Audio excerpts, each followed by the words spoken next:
بسم اللہ الرحمن الرحیم۔ السلام علیکم۔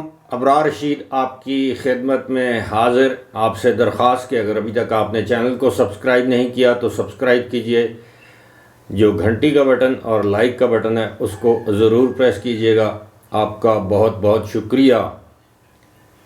سعودی عرب کے دارالحکومت ریاض میں OIC اور عرب لیگ کا جو سربراہی اجلاس تھا وہ ایک اعلامیہ کے ساتھ ختم ہو گیا۔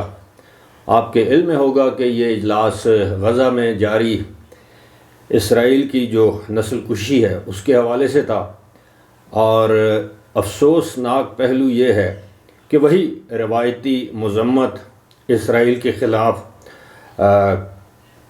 ایک رسمی کارروائی، اسرائیل کو جنگی جرائم کا ذمہ دار قرار دینے کے علاوہ کوئی خاص مطالبہ، کوئی خاص پیش رفت نہ ہو سکی۔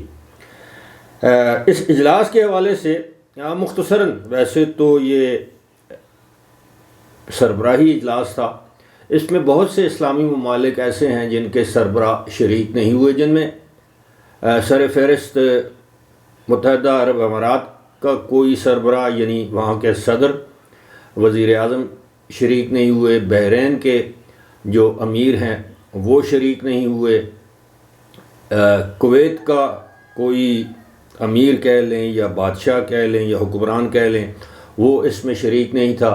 جو اہم ترین رہنما اس میں شریک تھے اس میں ظاہر سعودی عرب میزبان ملک تھا، اس کے کراؤن پرنس اور وزیر اعظم اور ولی عہد شہزادہ محمد بن سلمان بطور میزبان شریک تھے۔ 11 سال بعد پہلی مرتبہ ایران کے کسی صدر نے سعودی عرب کا دورہ کیا تو جو وہاں کے ابراہیم رئیسی جو ایرانی صدر ہیں وہ شریک ہوئے، ترکی کے صدر سید طیب اردگان اس میں شریک ہوئے، اور بہت سے رہنما تھے۔ لیکن اس اجلاس کی جو خاص بات سامنے آئی ہے وہ یہ ہے کہ لیبنان اور الجزائر، جسے الجیریا بھی کہتے ہیں، سمیت متعدد ممالک نے یہ مطالبہ کیا تھا کہ اس اجلاس میں یہ فیصلہ کیا جائے، یعنی OIC اور عرب لیگ کے اجلاس میں، عرب لیگ کے 23 ممالک ممبر ہیں، اس میں یہ فیصلہ کیا جائے کہ اسرائیل کو ایک تو تیل کی فراہمی جو ہے وہ معطل کی جائے، بند کی جائے، اسرائیل کے اتحادیوں جن میں امریکہ سر فہرست ہے یا دیگر یورپی ممالک ہیں، ان کو تیل کی فراہمی جو ہے وہ معطل کی جائے۔ اس کے علاوہ جو عرب ممالک، مسلمان ممالک اسرائیل کو اپنی فضائی حدود استعمال کرنے کی اجازت دے رہے ہیں وہ اجازت واپس لے لی جائے۔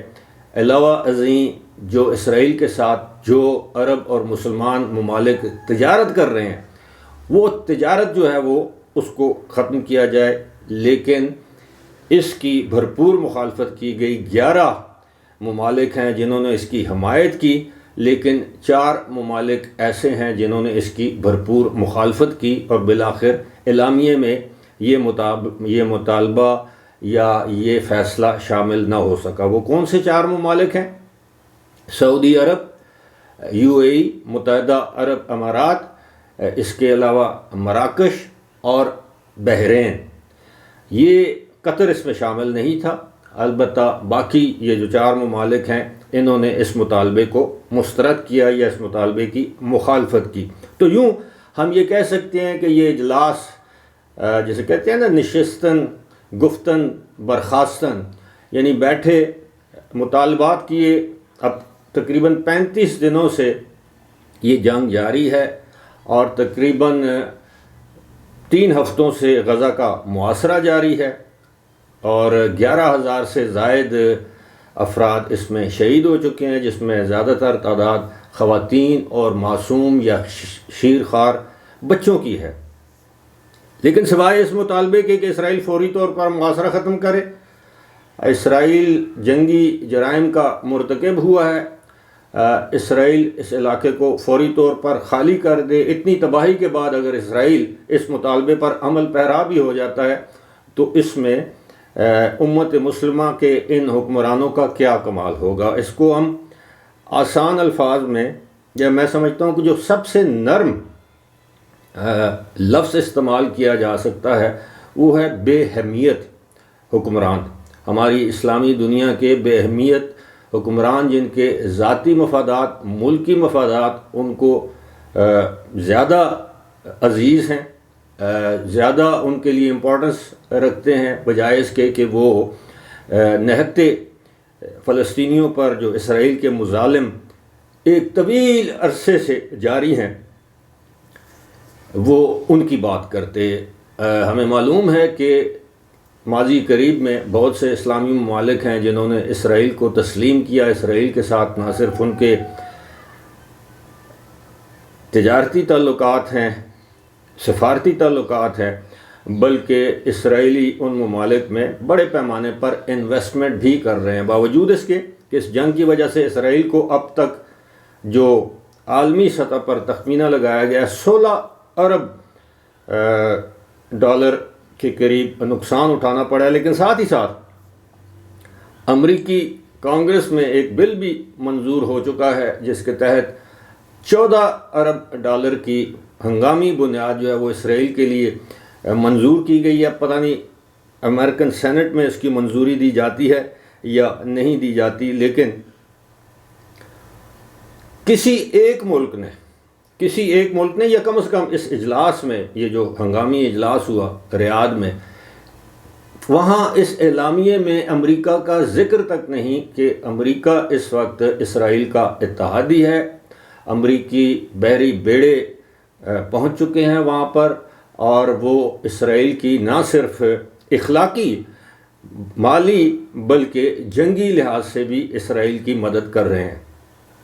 البتہ کچھ ایسے ممالک ہیں جن میں فرانس شامل ہے، بیلجیم شامل ہے، جن کی جانب سے فلسطینیوں کی مالی مدد کرنے کا اعلان کیا گیا ہے اور فوری طور پر. اچھا، جب یہ اجلاس ہو رہا تھا تو اس وقت لندن میں ایک مرتبہ پھر ہر ویکنڈ پر وہاں مظاہرہ ہوتا ہے، ایک مرتبہ پھر لاکھوں افراد جو ہے وہ سڑکوں پر نکل آئے. لیکن دوسری جانب جس طرح میں نے پہلے عرض کیا کہ یہ بے اہمیت حکمرانوں کا ایک اجلاس تھا جو کہ تمام کے تمام اگر نہیں تو ان میں سے اکثریت شخصی حکمرانی کر رہے ہیں، وہاں پر جمہوریت ہے نہیں، اور ان میں سے اکثریت جو ہے وہ اپنے ذاتی اور مالی مفادات کی وجہ سے کھل کر وہ اقدامات نہیں کر سکے یا ان اقدامات کو کرنے سے گریز کیا جس کی وجہ سے ان کے اپنے مفادات پر ذک آ سکتی ہے. اور ان میں سے بہت سے مسلمان ممالک ایسے ہیں جو کہ ماضی قریب میں یعنی فلسطین اور اسرائیل کی جنگ کے آغاز سے قبل وہ متعدد مرتبہ اس بات کا اشارہ دے چکے ہیں کہ وہ عنقریب اسرائیل کو تسلیم کرنے جا رہے ہیں.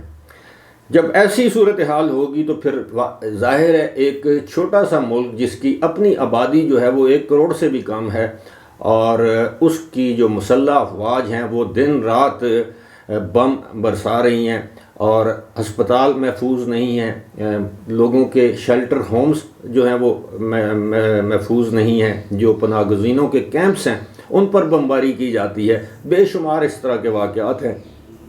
لیکن یہ ایک قابل افسوس بات ہے اور شاید آپ کو دنیا کا جو مین سٹریم میڈیا ہے اس پر بھی اس اجلاس کی کارروائی میں یہی نظر آئے گا کہ جناب حکمرانوں نے مذمت تو کی ہے لیکن عملی اقدامات لینے سے گریز کیا ہے. فی الحال اسی کے ساتھ مجھے دیجیے اجازت. خدا حافظ.